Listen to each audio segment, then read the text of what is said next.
Garuu maalan godha yeroon koronaadha. Anu nan dagate maaskii kiyyan godha. Akkam nagaa qabda nageenyi badhaadha. Barsiisaa abbaa koo abbaa ogummaadha. Mee akkam jedhee too si faarsuunaaf wayyaa yoon ji'a jedhe moo aduu jechuu wayya. Lakkii boosanaami dungoo jechuu wayya. Kan ofii gubatee ifa lammiif laatu eeyyeen suma dhugaa kan lammii jaallatu. Eeyyeen suma mee takkaa dhagaa barsiisaa koonfaarsaa. Isuma marmara biyya hunda keessa baddaa fi gammoojjii hunda qaxxaamurtee foonii fi lafee ta'e saba kee murtee tulluu sobaa diigdee kan dhugaa nuuf jaarte jabaadhu barsiisaa galanni kee dhumu waaqurti guddichi umrii siif haa kennu.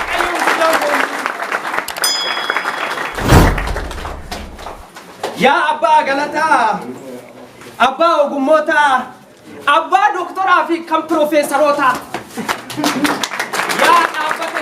Jamaa barsiisota akkamiin adalaa ilmi abbaa dagataa jiraadhu naaf turu seenaan si yaadata naaf jiraadhu turi seenaan si yaadata.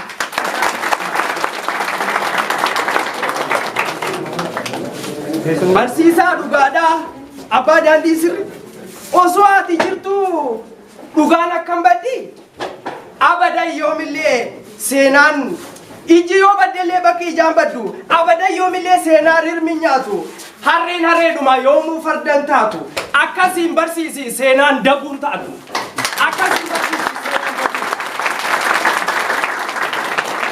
rakkinaaf gadadoo hunda dandamattee waa hunda keessatti lammii kee hammattee ofii kee gubattee lammii keef ifa laatte kan sibiila doomaa qartee qara baafte jabaadhu abbaa koo lammiin si jaalata.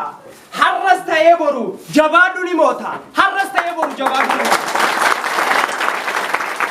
Yaa abbaa galataa abbaa paayileetii fi kan saayintistoota gaara hedduu dheeraa miilaan buutee baate galaana gurguddaa hunda daaktee baate beekaa beekamaa koo barsiisaa abbaa koo atis yaa beektuu too barsiiftuu haadhatu.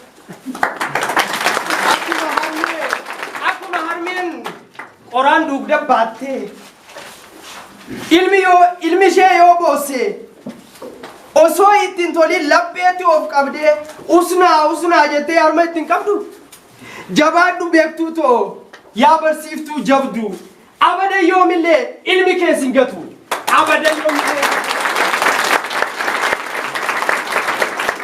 yoo sitti bonellee nan xuraa'e jettu. Yoo sitti bonellee nan xuraa'e jettu roobnis yoo baay'ate nan dhoqqaa'e jettu goojjota kan qabdu kan keessa gachiiftu bakkalcha guddaa koo urjii saba bal'aa mee akkam jedhee too si faarsuudhaaf wayyaa. Yaa qoricha guddaa kan wallaalaaf dawaa kaa'amee yaa jamaa mala sabaaf dhawa kaa'amee yaa jamaa mala sabaaf dhawa. Osoo ati jirtu ilmaan kee wal fixxi kaan gamanas baatee kaanis gama teessee maaliif wal xixxitti isheen kun utaaltee mana gumaalitti osoo abbaan jiru akkas ta'uun fafa kaati araasaa numa walitti hafa.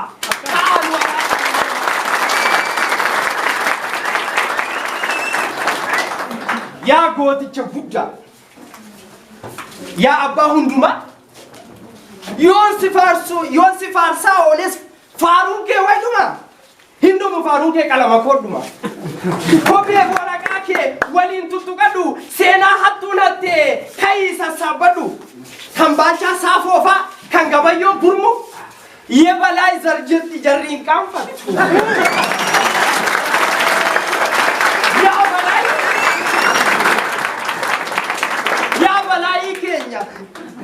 Balaayi zallaqaa nima qiltu osoo ati immoo baattee aduubii nuun himtu boolli awwaala kee daadhiin itti haa guutu boolloo awwaala kee daadhiin itti haa guutu.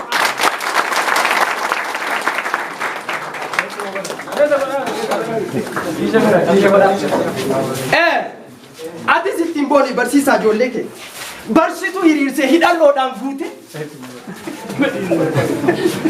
shiraaf soban beeknu dhugaadha galaan kee shiraaf soban beektu dhugaadha galaan kee. Kiisiin homaan qabdu guutuudha sammuun kee.